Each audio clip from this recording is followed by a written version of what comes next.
right. Hello. Happy Friday, everybody. Hello and welcome to The Creative Mind. I am your host, Andrew Lyko. For those who don't know, I am a contemporary fine artist and the founder of Window Kids, the home of creative visionaries. Also, for those who are unfamiliar, Window Kids is the brand for creatives and a project on Solana. Our mission is to continue empowering artists and collectors through our network, tools, and limited opportunities that we create.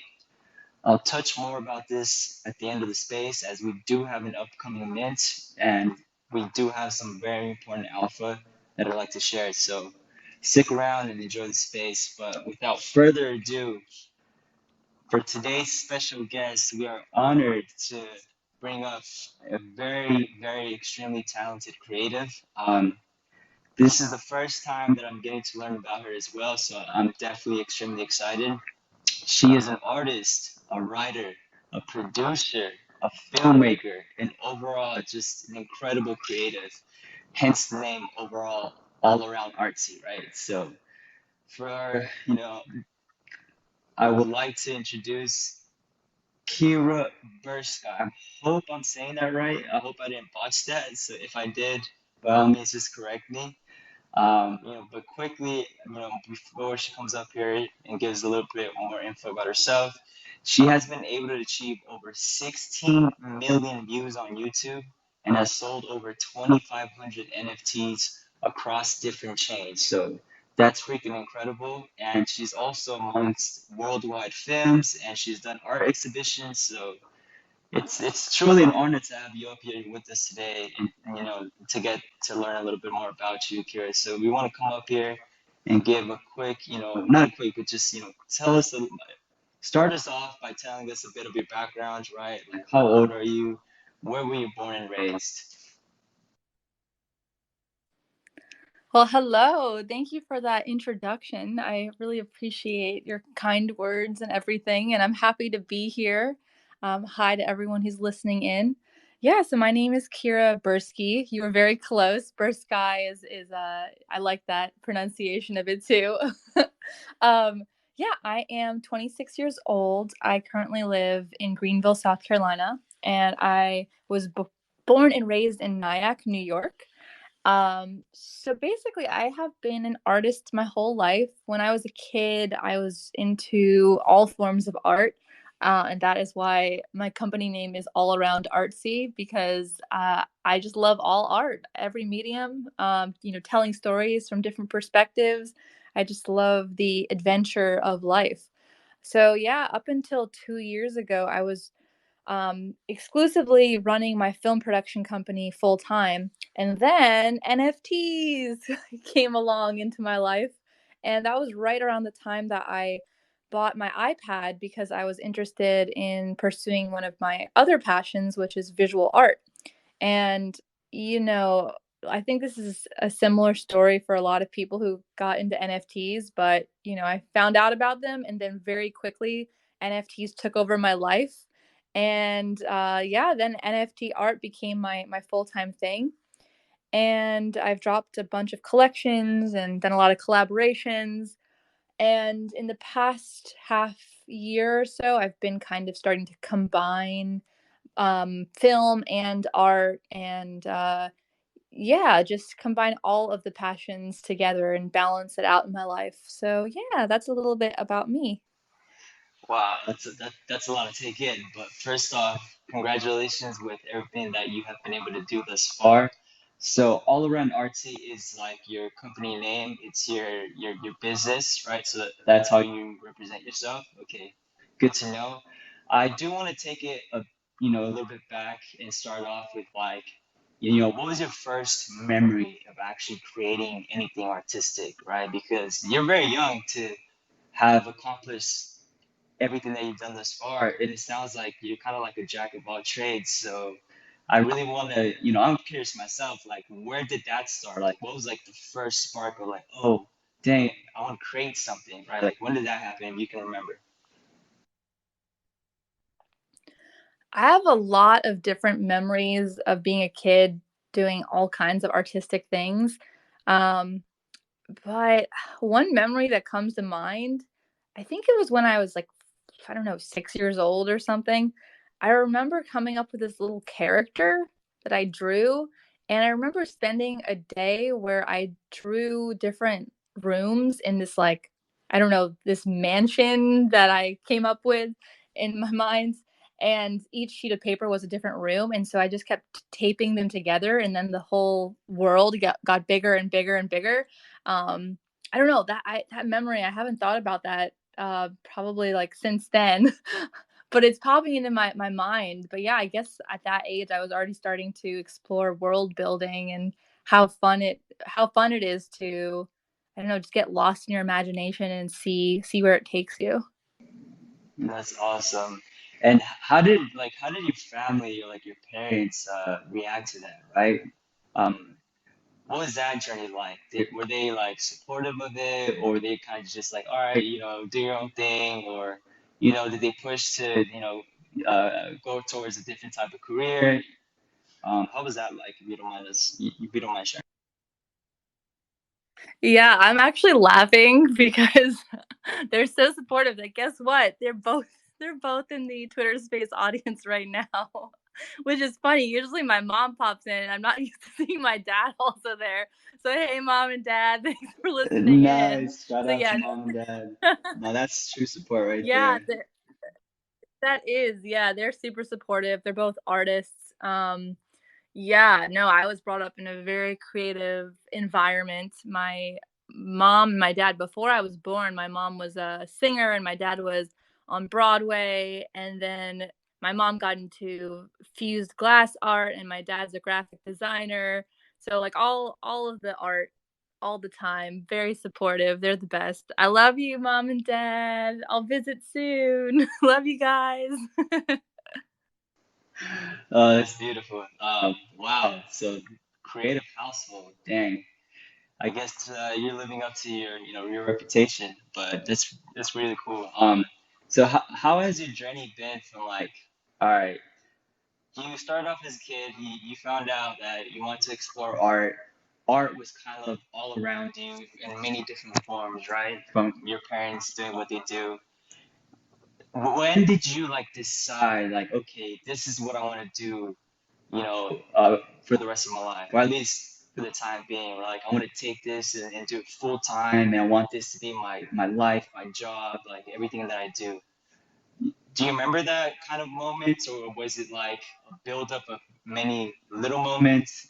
Tell us a little bit about that. Yeah, so I would say it was probably when I was around the age 13. That was when I knew I wanted to pursue filmmaking. And I don't know, I just felt so focused in on that. So at that age, I did some research and I ended up finding this high school boarding school called Interlochen, where you actually major in an art form in high school. So I found that and everything ended up lining up where I was able to go. And I actually ended up studying filmmaking for 3 years in high school. And so I left home and at age 14 and moved to Michigan and lived at a boarding school. And yeah, so I think already at that age I knew that's what I wanted to do. And right after high school I immediately dove headfirst into building up my company, and I guess the rest is history, and that's that's what I've been doing. Wow, so young. That's freaking amazing because, at that age, I mean, what was I doing at 14?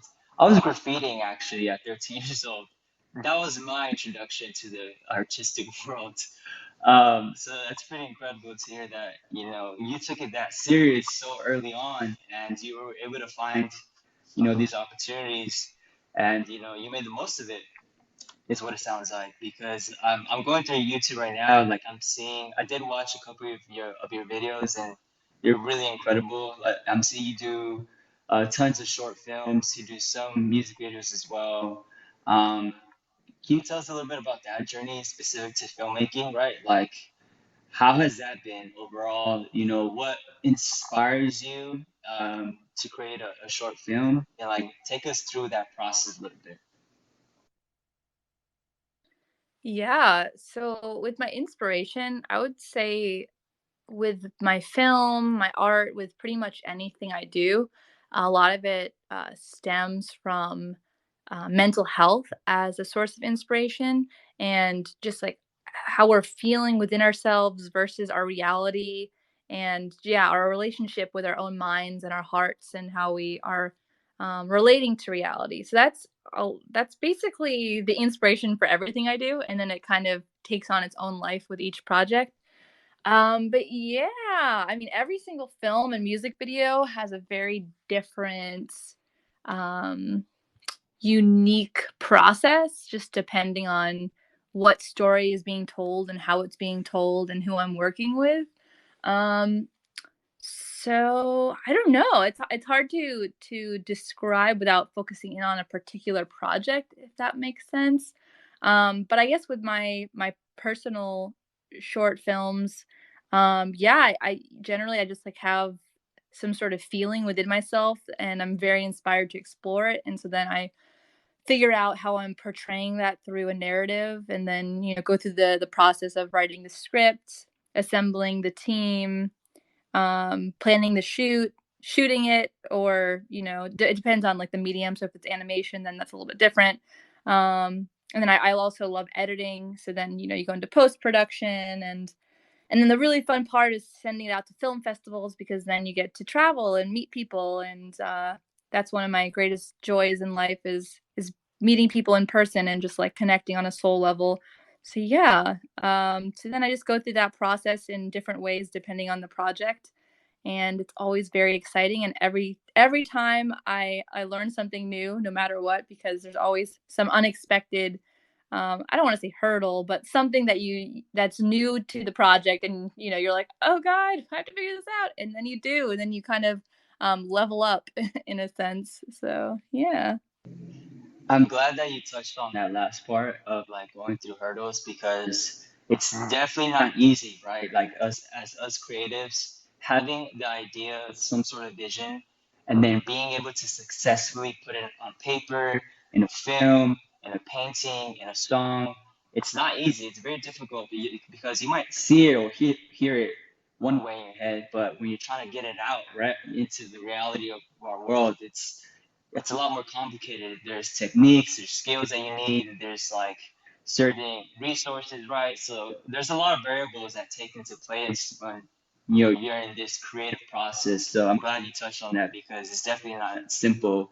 And this is another reason why I'm always like intrigued about like filmmakers because you guys have extreme vision, right? You guys are not only coming up with like one subject matter or something like like a painting or a scene, but it's a full blown video or like a whole film. It's like you see what you want to create in like many different images that then become this film, and you're trying to attach an emotion, a feeling that you got from your inspiration. So like that's really difficult, right? So the fact that you're able to successfully do that, like to be honest, I'm a little jealous. That's so cool. And yeah, I want to go ahead and let's switch it up a little bit. I want to know how did that process from being a filmmaker, right? And learning that style, the way you work, the way you're able to express yourself in these films, how did that translate when you started to focus more and shift towards visual art? That's a really good question. Yeah, I guess every medium, whether it's art or music or film, it's all for any artist, it's an extension of your soul. So when I draw, it's different than when I'm making a film, but it still feels the same. I don't know.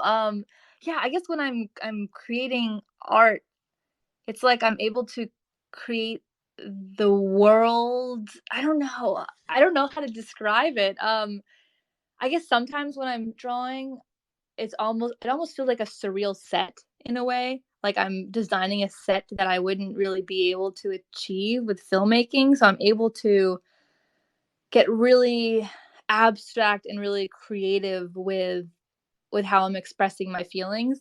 Um, in a way that it can sometimes feel a little more limited with film because it can be a little harder to get so crazy, and that's something I'm always trying to figure out is like how can I push the boundaries visually when I'm making a film.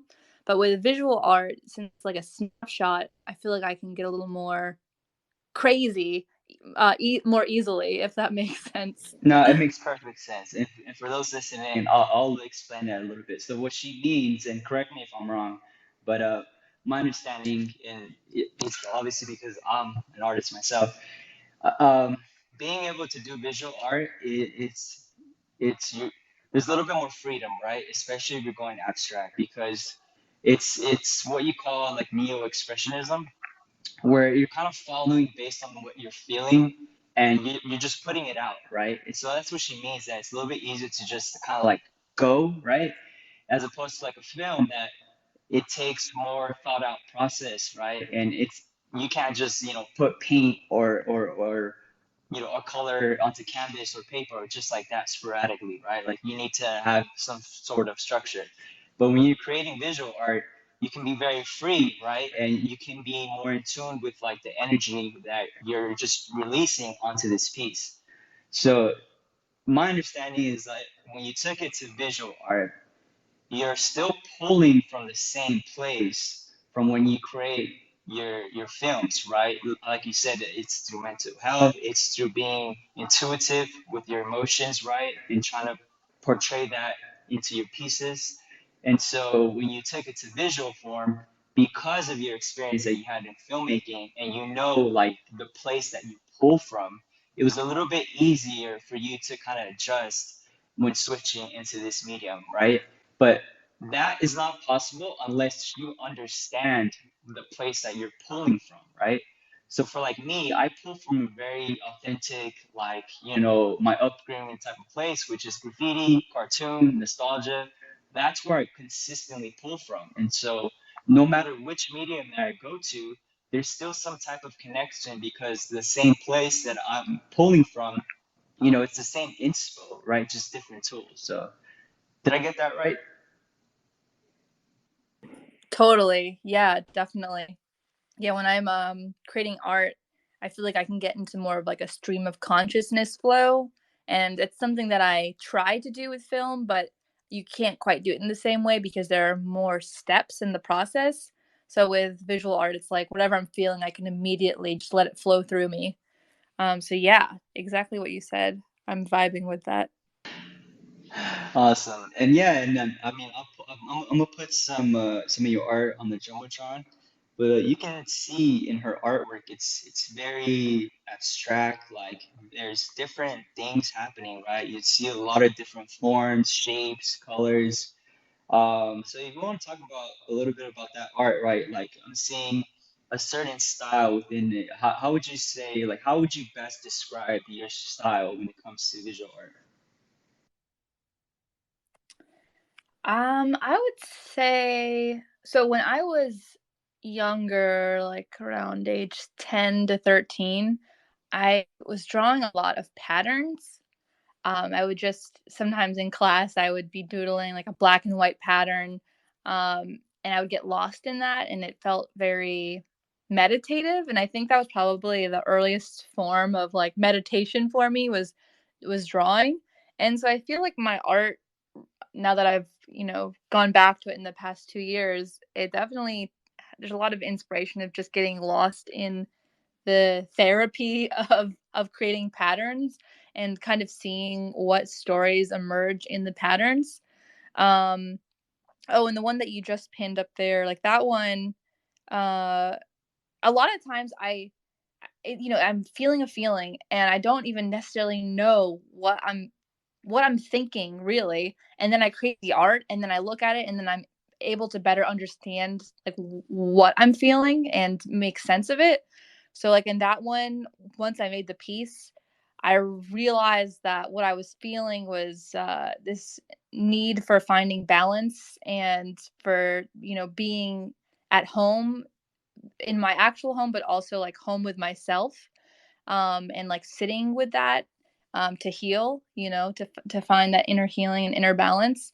So yeah, so I guess my art is also kind of like just metaphors for different states of being and feeling and um, yeah, a lot of metaphors in the work. That's usually I don't know that I'm drawing it until after.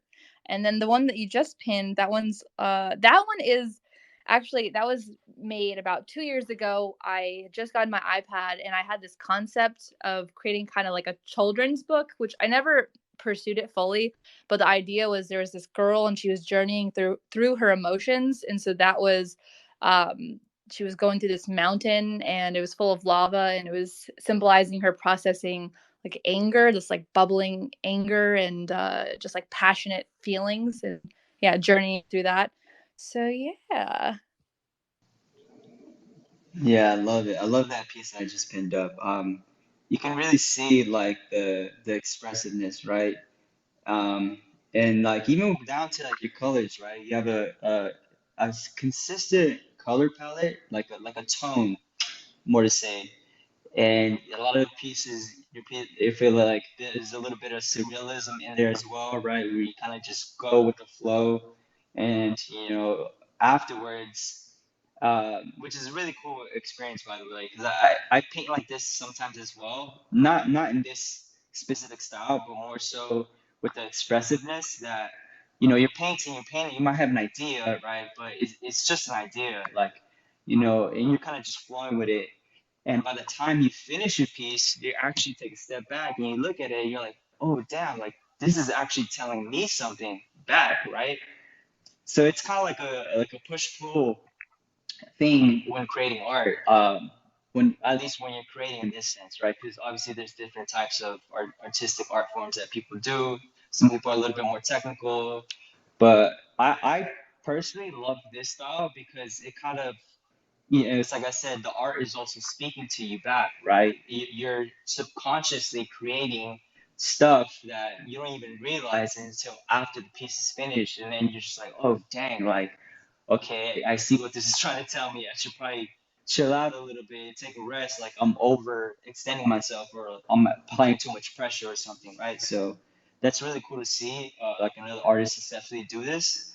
Um, so let's go ahead and, I know there's a lot of people, there's people in here that are specifically in the Web3 space. Let's talk about NFTs because to have over 2,500 NFTs sold is pretty amazing. So, and I know you do, go from chain to chain. So I really want to know your experience, of doing that, right? So I guess start us off by, how did you first get into NFTs, right? And do you remember like your first couple attempts at selling art and how did that go?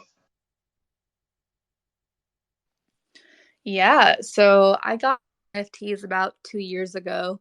It all started when I had a phone call with my brother. He is a programmer, a dev, and I had never heard about NFTs before, but he was like, "Kira, you need to look into minting your art as NFTs." And I was like, I had no clue what minting was. I didn't know what blockchain was or what crypto really was. It was all completely new to me, but I was definitely intrigued. So I did a little bit of research and I had a friend, and she was starting to get into NFTs. And she told me that if I wanted to do this, I had to get on Twitter. And at that time, I was kind of like, "Ooh, Twitter," but now my feelings have changed because of the amazing community that's on here. But yeah, so I got on, and the first piece I minted was on Ethereum, and it was a piece I minted on Foundation. And I, showed up on Twitter like every single day. I was meeting people. Um, I started to live and breathe through Twitter. Started to get a little bit obsessed and like feeling like this is too much. I'm on here too much. Eventually, I don't know if you know the platform Hick at Nunk, which was super popular for Tezos artists, but at that time it was really new and the community was like super excited about it. And so I joined there and I hadn't yet sold anything. I hadn't sold my Genesis piece yet, but I decided to experiment by minting some scenes from one of my short films onto Tezos. And then my first sale ended up being on Tezos. And I'm pretty sure I had been trying to make a sale. Like I got involved with NFTs and it had taken me about a month and a half, I think, to make my first sale. Um, and I felt so many emotions. I wrote a whole article about this journey of making my first sale because I think for a lot of artists, it's like you invest so much time and energy and you can feel like, I don't know, you kind of sometimes you feel inspired, but then sometimes you want to give up because you don't see results.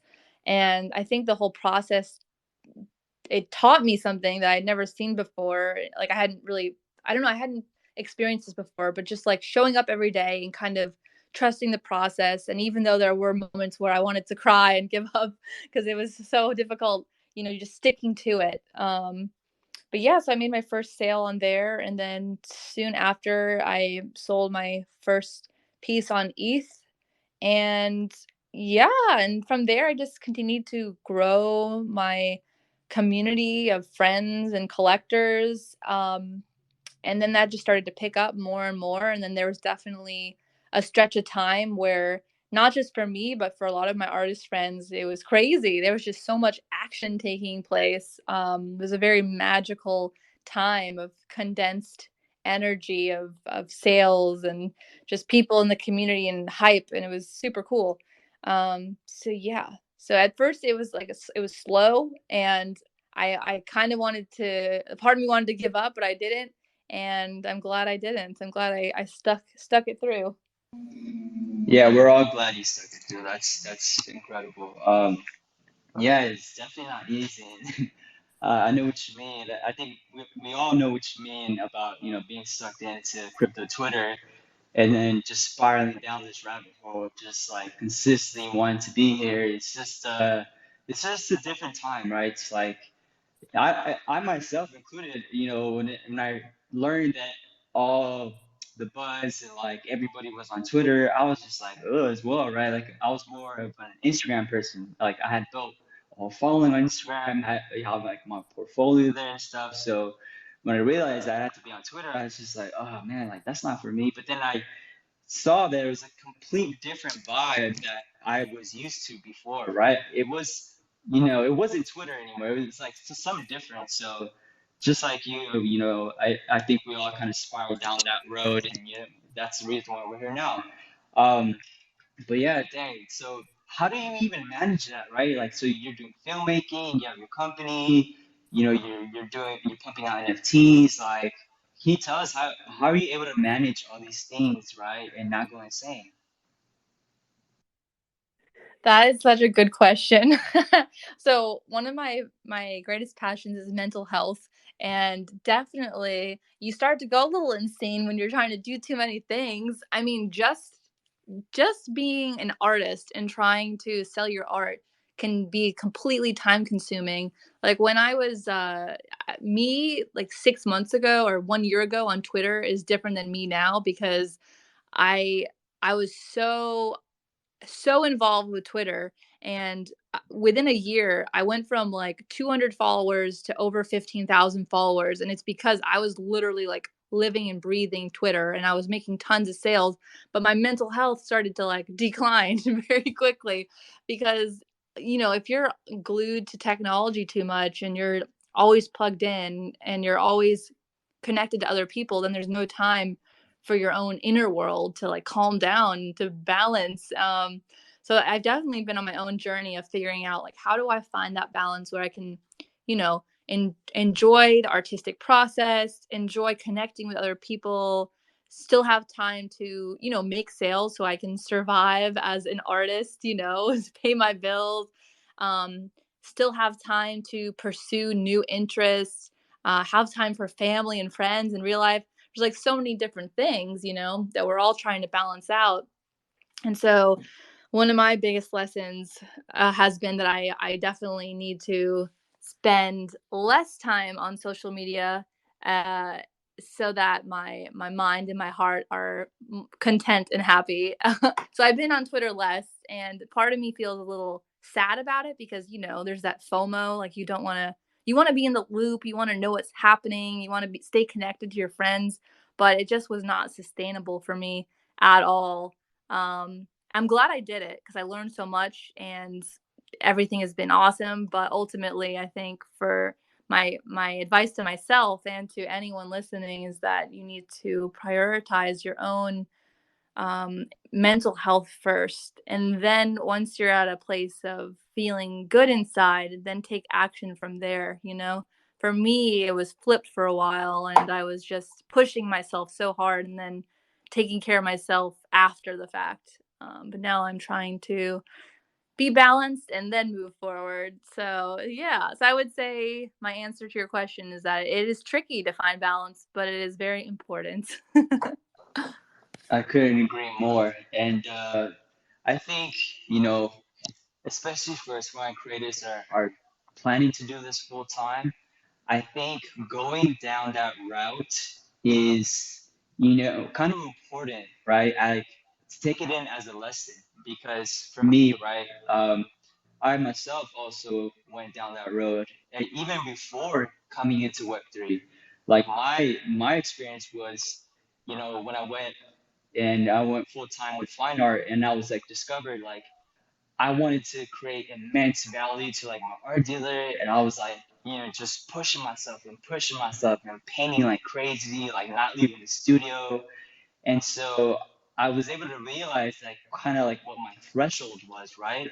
And I exceeded that limit. And yeah, I even got sick, right? I remember having like these infections on my eyes because I was straining my eyesight so much by, painting and, doing this every single day. So for me, when I came into Web3, I was like, okay, I kind of know where my limit is. And I know that, I can get close to this, but once I do, I need to kind of like lay off and, adjust and, take a day or two to completely rewind. So I do think it is important for us creators to kind of go through this, to kind of learn what our limit is, to be able to better understand like how you can balance out your productivity, right?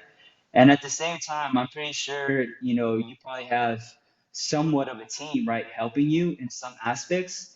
Um, Definitely don't neglect that, guys. Like, you need a team to successfully continue building whatever it is you want to build, whether that be, your company or you're trying to expand and do multiple things at once. Like at the end of the day, you're one person. Yes, you're creative, you have all this passion, but there's only so much you can do. So definitely take care of your mental health. Make sure that you're on top of it. Don't neglect it. And if you are planning to go into these intense situational battles, like make sure you understand that it's just temporary, right? And do that with the intention that it's just temporary. That way you don't add on top of extra stress, right? And you're able to control the situation afterwards and be able to recoup and re-energize, right? So that's my word of advice towards that.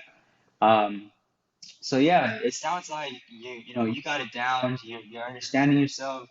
Here you're in tune and you're in a. It sounds like you're in a great place to be honest. Your energy's just there. You've been here for a while, so it's kind of amazing to see someone stick it out and seeing that growth from 200 followers to like what 16K now. Like that's man, that's incredible. So yeah, just applaud to you. Give you some hearts real quick and applause because it's definitely not easy. Like, I definitely understand what you're going through, what you went through. So I'm proud. I'm proud to be here, proud to hear talking with you. I'm pretty sure the audience here is inspired. Mom and dad, you have a great kid. She's really going for it. She's an inspiration. So definitely be proud. So yeah, what are you currently working on? That's my next question, before we get into a little bit more with ODK.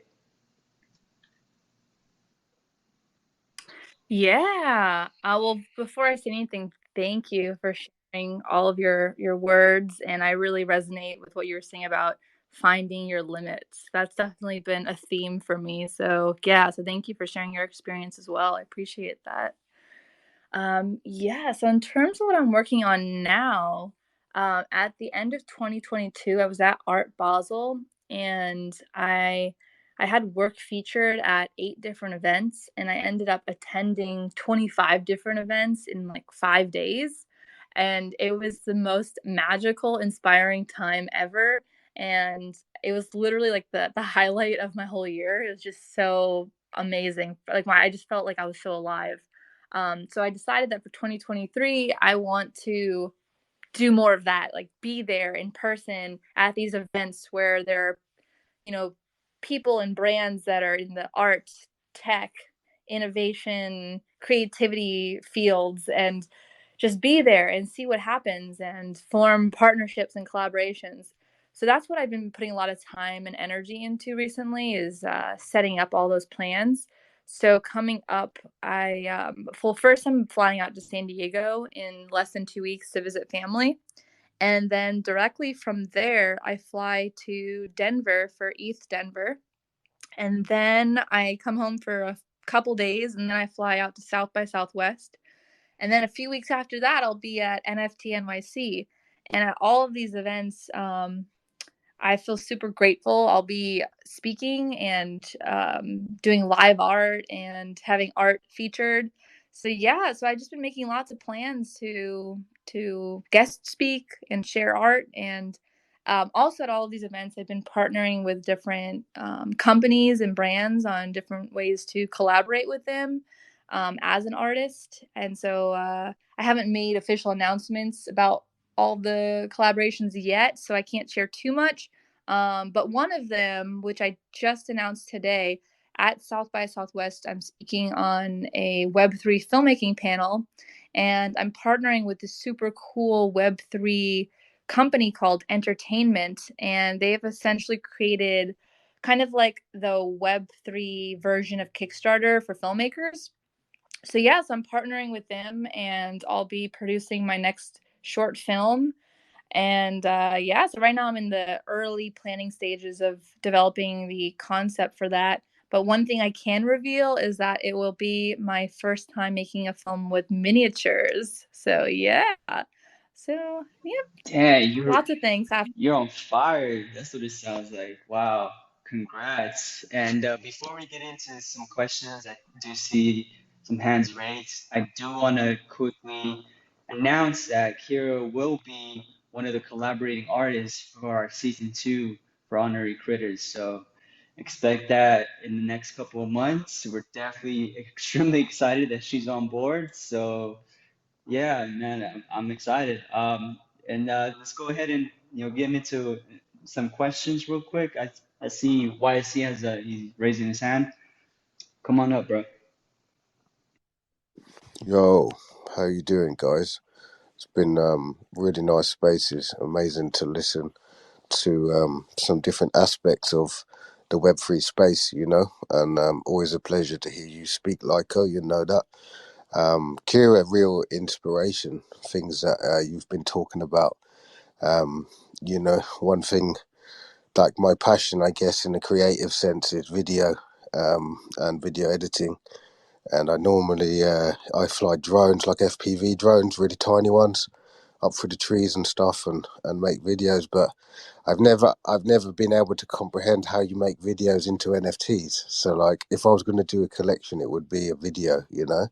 So like, it's a two-part question, but the first part was yeah, like, how did you find that, and is it applicable to any format of video? Do you think, or is it more storyline orientated? Yeah, so that's super cool. I have a lot of film friends who are minting NFTs, and I've seen all kinds of film NFTs, like different kinds of collections. So from my experience, what I've experimented with so far, so I have minted two complete short films. I have minted a I've minted a couple different collections where I broke up a film into scenes. And then I have a collection where I took photos and video projection art self portraits and made that a collection. So I've definitely experimented with different ways to break up film and video to make collections. So you can totally make a collection of, for example, drone cinematography, where some of the shots, it could just be one shot and it could be a one of one, or you could even do a multiple edition of it. Um, Basically anything you can imagine of how you could break it up, you can turn it into a collection. One of the tricky things for me was that if you're trying to mint a complete film, there are limits in terms of the file size of like what you can upload, um, which has been getting better. Like 2 years ago, it was a lot more restrictive. But yeah, you could definitely mint that and create a collection from that kind of video content for sure. Amazing answer, thank you. Yeah, I may well reach out to you and ask for some advice. I'll show you some of my stuff and see what you think about it. And just the second part was, just massive inspiration, and you're so young, it's amazing. So it was, ODK and Lyco are involved in an event I'm planning on putting on, like a festival. And we're looking for like inspirational speakers, people to put on their work on a gallery, and your Web3 panel sounds super interesting. So I'd love to just sort of touch base with you there and just say, maybe when the time comes and we have something more concrete plan wise, to get you down there and have you involved in some way or another. That sounds awesome. Yeah, I would love to hear more. Where is it happening? So I'm based in the UK. I have like a catering contract with a security and event solution company. They're my infrastructure partners. So like all of the logistics is taken care of, the location, the from Harris fencing through to parking, and security is all done with my partner. And then we have like a sort of 3 acre up to 15k festival location. It's a dedicated festival location just north of London in a place called Bygrave. Bygrave, just off the M1, very close to Stansted Airport. So yeah, ODK Leica, Rue, we're all sort of formulating the foundation of this when we have our spare time among everything else we're all doing. That sounds so awesome. And I have never been to London, so I would love to get to that part of the world.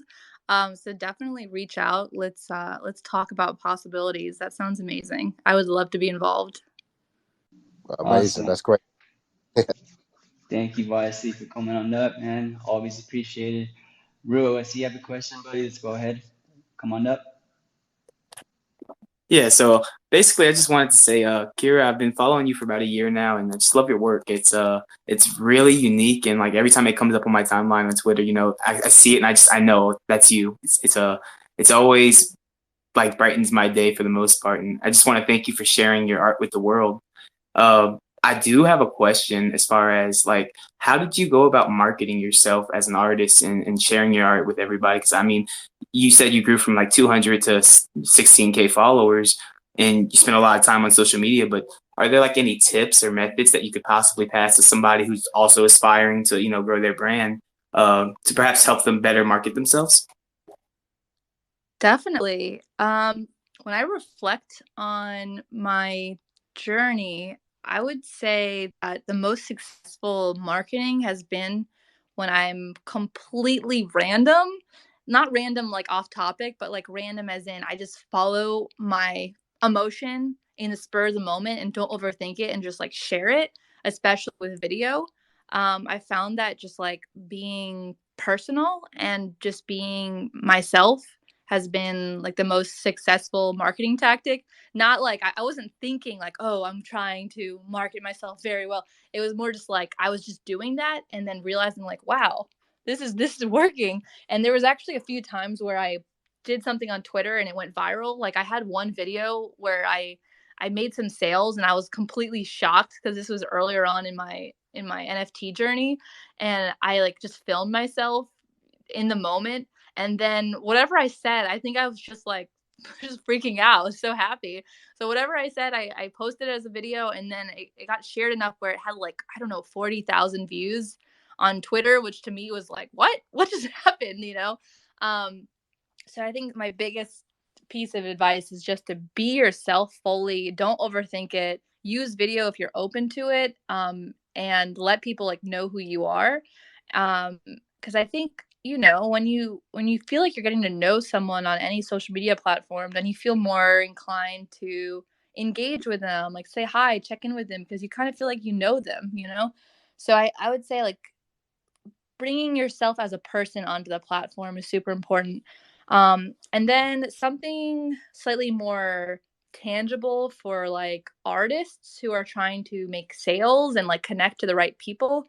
Um, is kind of like reverse engineer connections. So, what I mean by that is if you know of some artists who are kind of similar or like in your niche, and they're making sales, then pay super close attention to when they're posting about their sales and who those collectors are, and make sure to like, you know, get to know those collectors, become their friend, like, use Twitter or any social media platform as a way to network online. And that has been a super successful way for me to link up to people who are already interested in, kind of like my kind of art, and they are making purchases, they are collecting. So you're kind of like targeting your audience, and that's the same method you would use for any form of marketing, but just specifying it specifically for artists who are on Twitter trying to make NFT sales. So yeah, so those are some pieces of advice. And also, I just wanted to thank you for saying hi and for being on this journey with me. And yeah, it's awesome to meet you Yeah, verbally. it's so great to meet you too. It's the first time us actually talking, besides the occasional comments and here and there. But I definitely appreciate you sharing all of the tips that you shared, and yeah, I think it's really important for like artists to look at it as when you have your collectors out there, they're not just collectors. They're not people that just buying your art, but more or less, they're your friends. They're like your extended family, and you want to have that sense of home with them as well. Like you can't just like have that just like have that wall up in a sense. So I definitely appreciate what you said. And as far as I have one more question. Like any advice that you'd want to give for anybody who might be like just doing art on the regular digital art, and perhaps they want to get into NFTs and they're scared or they don't understand. Like, is there any advice that you would give for somebody like that? My advice would be to join into any community that, I mean, it could be on Discord, it could be on Twitter, but just there are so many little groups of people who are so supportive. And I think one of the biggest things that's been helpful for me on my journey has been like the friendships and the people who have been there to encourage me. So, like in the beginning, before I made my first sale, I had a group of friends and we were all rooting for each other, and like updating each other. And um, that was so helpful and so important, and I would say necessary, because without that support system, you can start to feel alone or lost, or like, is this worth it? Like, should I keep going? And so when you have a group of friends, even virtual friends, that can be so helpful. So my biggest piece of advice would be to join into a community and just get involved and make friends and have that support system in place, so that if you are having any rough days, if you do feel lost, and you just need someone to lean on or ask a question to, you have that system in place. So yeah. Yeah, that's really awesome. Thank you so much for sharing. Yeah, that's amazing. And to kind of touch on that a little bit as well, one of my things that I always say is like keep that same energy, right? And what I mean by that is like when you're networking, right, and you're actually talking to people, you're trying to put yourself out there, don't change yourself, right? Like just because you think that this person's going to react to a certain type of way that you're acting towards them, right? Like just keep that same energy all across the board, because then that way, when the word spreads about you, or somebody's trying to talk to somebody else about you, like, it's the same exact thing. You don't have to pretend to be something that you're not, right? It comes across more authentic. People tend to trust you even more because you're just you. So don't be scared to. I know it can be a little scary depending on how your personality is, but at the end of the day, like the people that truly respect and understand you and actually want to get to know you based on that personality, they're gonna love it that much more, right? So it might be tough at first, but like the more you do it, the more you keep that same energy of who you are, the more likely you're gonna start to find your people, right? I mean, it's essentially what I did with One of Kids, right? I'm pulling from this very urban type of graffiti, like cartoon, vibe, right? And I'm keeping that same energy, right? So, when you think of One of Kids, it's like these overall creatives that are a little bit rebellious, right? Like they're not you know stuck to the status quo. We tend to go outside the box, right? We want to do things differently, right? So I keep that same energy with my messaging, the way I am, right? Even down to like the way I dress, right? Sometimes I dress kind of crazy, and it's like, well, that's just me for the day. Like that's what I'm feeling. So if you're going to network, right, which is one of the things that Kira does very well. I mean, you guys heard it here first with her plans with this year. She's going to be all over. I understand that may not be uh, attainable or reachable for all of us, right? But if you cannot travel and network, like Twitter, Discord, all these online ways that have made it easier to connect, right? Which all you need is either a phone, some internet, or a laptop. Like, start to take some time out of the day to intentionally network.